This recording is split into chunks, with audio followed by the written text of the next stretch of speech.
to go through this was to consider my life, and as I'm quite ancient now, or certainly my children would say I'm ancient, there has been a lot of changes and different experiences for me because I'm more mature. My father had aniridia. None of his parents or grandparents had a sight problem. So when he was born, it was a big shock for the family. He had one brother who didn't have aniridia.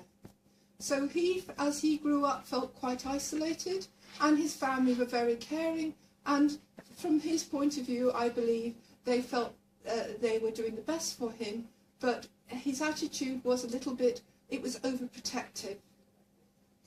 So when the next big shock came, because he had no idea, my parents had no idea, my mother was sighted, that aniridia could be inherited, when I was born, it was a real jolt for them.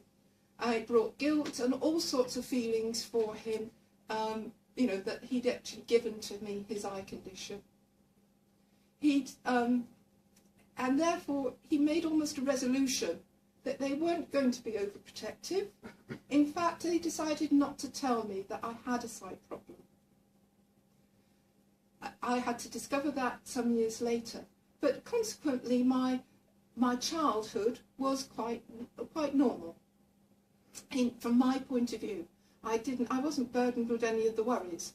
I was born with my eye condition, and I just thought this was normal.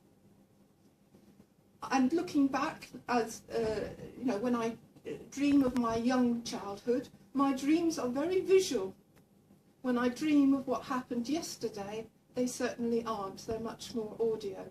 So it's there in my memory, and it gave me some idea of the sighted world, much more than I would have had I been born with the level of sight I've got now. But having said that, it does mean that I've had to go through loss and problems growing up, and learning things has been sometimes difficult. Certainly the photophobia came in, was from the beginning, and I did really struggle in outdoors. Certainly places like beaches and other things like that, where I could never, if I went to the water, I could never find my way back to my parents.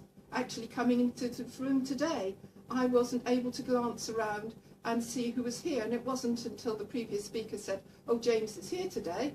I didn't know James was in the building, alone, in the room. So I wasn't able to go and greet him, or to even wave to him to acknowledge that he was here. And sometimes when that happens to sighted people, I know James will understand that, but sighted people will often say, "You're being a bit snooty, you're not responding very well." It was an advantage having a father who couldn't see, because he did help to teach me some things that using my hands and verbal instructions that a lot of parents aren't used to doing. And I do remember him having teaching me to tie my tie for school, and it took a long time to do that.